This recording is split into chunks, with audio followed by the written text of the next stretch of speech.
Hey, what's going on, everyone? This is going to be a review of Nas's new album, The Lost Tapes 2. Reason I'm doing the review is I've been waiting for this thing to have an official release for maybe about 15 years now. You know, you've been hearing that he's going to release The Lost Tapes 2, never came out. You know, Nas wanted to release it as a album that would count within his contractual obligations, but the studio wouldn't agree to release it. And Nas finally releases it under Mass Appeal Records, his own record company, and we finally get it. This is songs that were scrapped from Hip Hop Is Dead, Untitled, Life Is Good, and we had some newer songs over the last couple years from Swiss Beats and RZA from Wu-Tang. We finally see Nas collaborate with Pete Rock again. It has a all-star caliber lineup of production from everyone you could think of, from Pete Rock, Kanye West, The Alchemist, No ID, Swizz Beatz, the RZA, Static Selected. The list goes on and on. It's a very good production lineup. The album definitely delivers. It kind of, to me, it took me a while to get into this thing. There were some songs that really had to grow on me, but overall, I would have done without maybe one or two songs, particularly the songs that have the female hooks or the R&B hooks on it. But for the most part, you know, I think Nas gave us a very, very satisfying album. It's definitely a step up, a much better album than Nasir. Nasir was definitely, to me, you know, very unsatisfying. You know, we had waited 5 years for a new Nas album. And honestly, I wasn't really craving a Nas album like I usually do by the time of the release of Nasir, because at this point, Nas is, you know, already the certified legend, you know, arguably the greatest rapper of all time. You know, I put him at number one and number two, depending on, you know, where I'm at. But, you know, the Kanye West album, you know, it was what it was. Lyrically, I thought it was the weakest Nas album ever as far as lyrics go. I even put it lower than Nostradamus because I felt like Nostradamus's highlights were much better than the highlights from Nasir. You know, Kanye's production, you know, the samples on it, you know, they were pretty cool. I mean, it was pretty experimental. I don't think the production was bad. But at the same time, with Nasir, I just didn't find myself going back to it. It just didn't leave the kind of usually when Nas releases an album, you think about it. Like after you're done listening, you know, it kind of consumes your mind. But with Nasir, you just listen to it and you just move on to the next one. And I never felt like that with the Nas album since maybe Nostradamus. So the album was definitely disappointing to me. So we have another Lost Tapes finally here. Nas decides not to release a new album. You know, there was rumors that him and RZA were working on an album. But, you know, it seems to me like he just collected all the best tracks and sprinkled on some of the recent tracks. And here we go. We got 16 new songs for the Lost Tapes 2. The reason I was really excited about this for the most part is Lost Tapes 1 was an incredible album. I really think it's, you know, one of Nas's best albums. I probably put it at number 3 behind Illmatic and It Was Written. You know, the great thing about Lost Tapes 1 was it was no filler. There weren't a lot of R&B tracks. There wasn't a lot of mainstream tracks.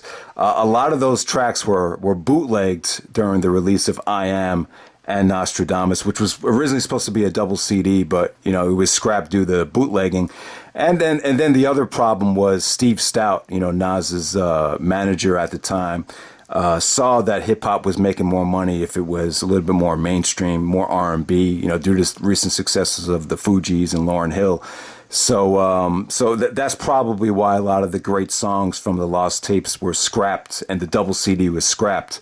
But Lost Tapes was incredible, man. The original Lost Tapes, the production was just very simple but effective. Lyrically, Nas was incredible, and the album proved that Nas never lost it. The problem was, you know, just some of the best songs just didn't make it onto the 1999 albums. So here we finally get the Lost Tapes 2. I'm just going to do a song-by-song review here. Like I say, incredible production lineup. The album took a while to grow on me. But overall, man, I thought this was, you know, definitely one of Nas's better albums over the last 10 years. And as far as where does this rank in the catalog, I have to say you probably have to put it in the middle, which is saying a lot. So first track of the album is called No Bad Energy. Swiss Beats actually helped produce this thing. Very laid back track, very atmospheric. Sounds like something sadistic would rhyme over, but not an explosive way to start the album, but it's laid back. It's satisfying. For some reason, towards the end of the album, Nas actually, it sounded like he was rapping like somebody towards the end, like the last couple of bars. I'm like, who is that? And the only rapper I could think of was Smooth the Hustler. If some of you remember the Broken Language song he released back in '96, which is very popular. Some guys probably don't remember that, but that's kind of, maybe he scrapped it. Well, actually, he didn't scrap the song because it's 2016. But and then he shouts out Biggie at the end of the song, which seemed kind of random. But I thought the opener, No Bad Energy, very relaxing, a dope way to start off the album, even though it doesn't compare to an opener like Do Rags from the original Lost Tapes. Vernon Family, produced by Farrell from the Neptunes, energetic track. Production, production on the song overall, it was a little bit too up tempo for me and a little bit too. I could see some people finding the beat a little bit annoying, but Nas's intensity on the track was very good, very braggadocious. The favorite line from the track was, "If I was in the Juice Crew, we would have won." You remember the Juice Crew and KRS-One had that big battle back in the 80s. Nas says if he was in the battle that, Queens would have won the battle. So I thought that was a dope line and very braggadocious track, a lot of energy, very, very short too. And, a good song, Verdant Family. Not one of my favorites, but still, really, really good stuff. Next track, we had the J. Rue of rap. This is the first single from the album. This is like a musical massacre right here. Musically, it's kind of all over the place in a good way. It's an experience. It's very jazzy. Nas pays homage to his father in this song once again, and very experimental. The way Nas is rapping, it might take a while to get used to it, but the more and more you hear it, and the more you dissect the lyrics, it's actually a really good song, the more you give it a chance. But, it's very experimental, and it might take some time to get used to. And then we have the Lost Freestyle, produced by Static Selector. And, they actually used this to promote the album. And, it's a good track. It's not, like, lyrically the most impressive Nas has ever sounded. But the freestyle sounds dope. It really does sound like something from the beat sounds like it was from the Untitled album from 2008. The beat really reminds me of that song Breathe from Untitled. So the production sounds like that, and lyrically it delivers. I think Nas realized the song has definitely a lot of appeal to some of the loyal listeners, and that's why he used it to promote the album. So definitely the Lost Freestyle. Yeah, good stuff there. Next up, we have Tenasia, produced by the RZA. Oh my God, the more and more that I hear this song, it's a lot of potential to be great. The RZA has taken a lot of criticism over the last couple of, maybe the last couple of decades now, if you really want to be serious. Now, the RZA is the leader of Wu-Tang. He's the original beat maker from Wu-Tang. But a lot of the Wu-Tang members have, like Raekwon and U-God, have turned against him because he changed his production style. His production is a little bit more mature now.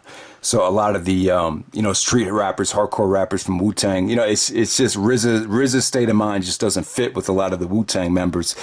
And, one of the things that hurt RZA around like 99, 2000, when, Swizz Beatz and Just Blaze were becoming big names on the East Coast as far as rap producers, is RZA, he stopped sampling. That was around the time where guys felt like they had to make their own like computer beats and they stopped sampling. RZA just had, RZA is at his best when he samples. And here we got a 1974 sample here. This has a very Mediterranean, Middle Eastern feel. But the more and more I listen to it, and, the more and more you dissect what Nas is really talking about, it's basically a love story of a girl with Asian and Nigerian blood. He talks about how, Asia and Africa used to be on the same continent, millions and millions or years ago. I don't know how many years we're going to date back to, but the more and more I listen to it, it has more of a, kung fu, Oriental, Asian feel to it. And RZA has worked on the Kill Bill soundtrack with Quentin Tarantino. Wu-Tang, obviously influenced by the kung fu genre. So yeah, definitely, this was a match made in heaven. Just a great song. The hook kind of grows on you. Tunisia, Tunisia. We all Africans, but you're not from Queensbridge, but you must be from Asia. The song, the hook, it actually does grow on you. At first, I didn't really care for it. Lyrically, it delivers. Production wise, it delivers. Tunisia. I think this could end up being the biggest hit on the album. Next up, we had the worst song of the album for me, Royalty featuring Ravon. Nas just kind of seemed a little bit nonchalant here. The two verses seemed totally different. Started out as a storytelling track, and then the second verse was more about Nas, and it just seemed very, very. I don't know. He just seemed kind of uninspired here. This just feels like a Life is Good throwaway track. The hook, for my personal taste, I just didn't enjoy the hook. Maybe on Hot 97, some of the women that listen to Hot 97 might find this actually enjoyable, but to me, like, this is the one track I just wish was not on the album. Next up, we have Who Are You featuring David Ranier. And this is another track. The hook really grows on you here. I really thought lyrically it was a good track. There's a good message involved. It's about, I basically, the song is about a black guy kind of, going against his race and being very critical of the black generation, and Nas touches on that in this track. And like I said, man, it feels more like a song that could have been from the Untitled album because some of the racial themes of it, but Genius actually said it was cut from Life is Good. So that's kind of interesting because, Nas makes reference to Marcus Garvey and Muhammad Ali and a lot of the, black legends at one point in the song. Next up, we have Adult Film featuring Swizz Beatz. This is the one track that I wish I had sat with a little bit longer. Nas talks about maturity and comfort on this song. It has a really good message to it. And Swizz Beatz actually doesn't bring the song down. The production from him, it wasn't bad. And he's actually on the hook here. And it's just he sounds a lot more genuine and a lot more less annoying than he sounded on a lot of the other tracks. The War Against Love. Great song here. If Pete Rock produced this, people be going crazy about it, but it was actually produced by DJ Khalil and DJ Dal.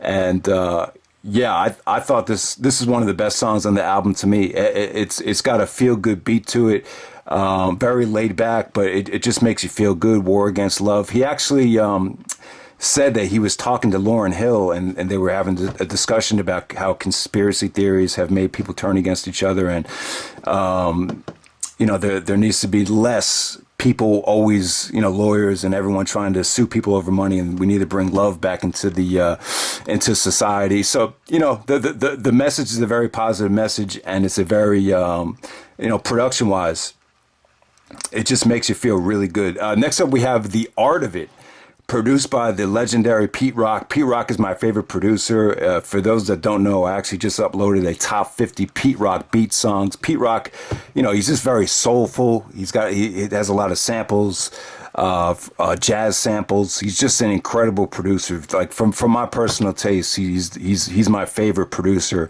in hip hop history. And The Art of It song was actually recorded around 2009. Nas kind of gives it away by saying that he was 36 at the time he recorded the song. So that takes you to around 2009, 2010, which, Nas released the Distant Relatives album with Marley Marl, but definitely wasn't meant for that. Nas seems very frustrated here about his contractual status with Def Jam. And,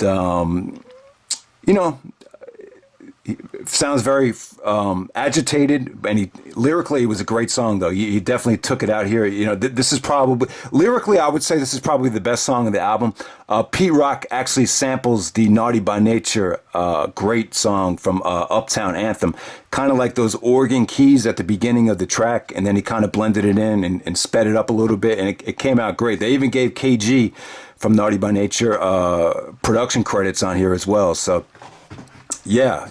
I thought the art of it right there with the Pete Rock beat, they really took that Uptown Anthem beat and really they really made a great song out of it right there. But 2009 2010 that was recorded. So yeah, I mean, this is the first time Pete Rock and Nas have worked together since The World Is Yours. And these two songs, and it's a shame it's taken that long to finally get another Pete Rock and Nas collaboration. I don't know what the problem was. I don't know why they haven't worked together more often. But you got two great gems here from Pete Rock. So I'm very happy about that. Next up, we have Highly Favored, another great RZA beat. Another great track here. Nas talks about ownership here. How, when you die, you really can't leave with anything. For as much money as you have, you can't really, leave with anything. The only thing, basically what he's trying to say is we all have to do better in making our mark on society. So he definitely talks a lot about ownership here, and the message is very positive. And RZA definitely delivered on the beat here. This is the type of RZA's production on this thing kind of didn't necessarily remind me of the Wu-Tang heyday from '95, but I would say that RZA's production here it's the best he's sounded production wise since like '96 to 2000. The production sounds like something from the Iron Man album, or maybe something from Supreme Clientele or the W. So definitely another RZA track that definitely delivered. Queen's Wolf. Now, the Queen's Wolf thing is, Nas talks about how he sucked at basketball, but then at night he would morph into the Queen's Wolf. He would get red-eyed. It's a pretty creative song. It's very laid back. It kind of reminds me of the My Way track from The Lost Tapes 1. At first I didn't like the hook, but the more and more I listen to it, it has definitely grown on me. And it's definitely a creative concept. It definitely is. I just think it might be a little bit too slow for some people. But lyrically, it's a dope concept and a dope song and a very laid-back beat. Next up, we have It Never Ends, produced by The Alchemist. Awesome beat here. The beat is really good. The beat really has that 70s, really soulfulness to it. But at the same time, it motivates you. It never ends. This pays tribute to it's actually paying tribute to Biggie. Biggie had a line from the freestyle with Tupac. There was an album Funkmaster Flex and Big Cap released called The Tunnel, and that's like the first song in the album, and Biggie has a line about guns. I got 7 Mac 11s, about 8. And he talks about how the guns, it never ends. And, it's kind of ironic because Biggie was killed in a drive-by shooting. And, at first I didn't really like it. I didn't. I don't like Nas when he talks about guns, like especially like a song like Shoot 'Em Up. It just feels forced. To me, that's not the real Nas. But the more and more I listen to it, the more you realize he's promoting anti-gun violence. When he says it never ends, he's saying, yeah, it never ends. Like the war never ends, or the violence never ends. So the more and more I listen to it, it's got a good message to it. It's more about what started out as a braggadocious line from Biggie when he was trying to make a name for himself. Nas kind of flips it, and this song is more about anti-violence than anything. And I'm still not crazy about the hook though. I felt like the hook kind of overshadowed the verses and even the beat to a degree. But yeah, still a dope beat from The Alchemist. Next up, you have You Mean the World to Me. Great, another good song here. Kanye West actually produced this. The Kanye beat here is actually from 2006. So I guess Nas and Kanye, they recorded 2 songs for Hip Hop Is Dead, and they chose Still Dreaming with, Kanye is actually on that song. That's actually a much better song than this, but still, this You Mean the World to Me song, it's got that old Kanye sound, that sample, and it just sounds a lot more focused and more mature than anything from the Nasir album. So it definitely makes sense that this is a 2006 Kanye beat as opposed to the Kardashian Curse Kanye West. And the song is a pretty good storytelling track. It's very humble. It's very laid back. It's very reminiscent, very serious, I would say. It's about a girl moving on from a guy to be with Nas. And, Nas is very critical, but at the same time, he's giving constructive criticism. And yeah, it's just a pretty good story right there. You mean the world to me. A very, very, very nice feel good song. I like the sample from Kanye there. Like I said, it sounds much more mature than anything from Nasir. Next up, you had Queensbridge Politics, produced by Pete Rock. And yeah, awesome song. This is my favorite song on the album. Pete Rock gave you a very mellow beat here. But at this, and it works well in a tribute faction. The song is actually a tribute to Prodigy. You know, I wouldn't be surprised if Pete Rock did this beat for free, or maybe this was a leftover beat. I have no idea. But Pete Rock, DJ Premier, the great thing about those guys is, you know, if the song is going to benefit hip hop or pay tribute to someone that was an important figure of hip hop, you know, they're the type of guys that wouldn't even take money for doing the beat. And, you know, it came off great. You know, this is the best version of Nas right here. You know, like when he did the tribute for his mother, or whether he's doing the tribute for Prodigy here, it really came from the heart here. This is when, to me, like, this is when Nas is at his best. And he touched on, you know, Prodigy and, you know, paid tribute to him. Talked about how sickle cell anemia is really something that has crippled and been a plague to blacks, which is true. Also touched on how Prodigy's mural got vandalized because of the book. Prodigy released a book, and apparently a lot of people didn't like what he said. So his mural actually got vandalized. And he talks about, you know, how Queensbridge, you know, all the different rap acts from Marley Marl and Juice Crew, Rakim, and everyone that came through Queensbridge to help inspire them. And basically at the end of the song, he says he wished the book never came out because, you know, it exposed the beef with Prodigy and Nas. You know, there was, you know, they had a lot of ups and downs. You know, the Destroy and Rebuild song, Nas talks about how Prodigy should take all the disloyal people from his circle and then get back to him. So, you know, they've had a lot of ups and downs. They never officially got a chance to work things out. But at the end of the song, Nas is, you know, he wished Prodigy was still there, and it came off very sincere, came off great. And then the final track is called A Beautiful Life, produced by No ID. And this was, to me, you know, it actually, the beat is actually the same beat that they used for the intro from Life is Good.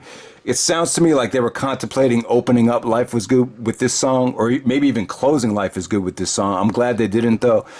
Positives and negatives. Negatives are very forced. I just feel like the hook, the beat, it's just a little bit too much for me. I think a song like Bye Baby was a much better closer for Life Is Good, much more satisfying, but not as, it definitely not as forced as his Beautiful Life song. Positives of the song, Nas seems really, really agitated here, but at the same time he seems you know, very defensive of himself, very honest. You know, he touched on, it's basically about Khalees and all the, you know, some of the reports that were made about Nas and some of the backstabbing that was done in their relationship, and, you know, all the fighting that they went through. But, you know, amongst everything, it's still a beautiful life. So he still kept his head up high, even though the divorce brought all the negativity and anger and stress on his life. So, yeah, I mean, it's great to see Nas get that emotional. But to me, I just wasn't a big fan of the beat and the hook as well. It was just a bit, you know, for a Lost Tapes album, it just wasn't what I was looking for. But, you know, you could argue that this was more emotional than anything Nas gave us on Life Is Good. So that's pretty much it, guys. That's my track by track review of an album that I've been waiting almost 15 years for. I'm really happy with it. You know, at first I really wasn't crazy about the album. I was only a fan of some songs, but there's songs songs that I didn't like Queen's Wolf and, you know, the J. Rue of rap that actually kind of grew on me the more and more I listened to it. But yeah, man, dope album. Nas definitely delivered this time. He made up for the lackluster effort that was Nasir. You know, Nasir wasn't a bad album, but, you know, for a Nas album, it just to me, it just didn't have, you know, the impact that he usually does on me. But, you know, with Lost Tapes 2, not as good as Lost Tapes 1, definitely not. But, you know, He gave us a well-rounded album featuring a lot of different songs that have been left out over the last 15 years, and it definitely delivers. So definitely check it out. All right.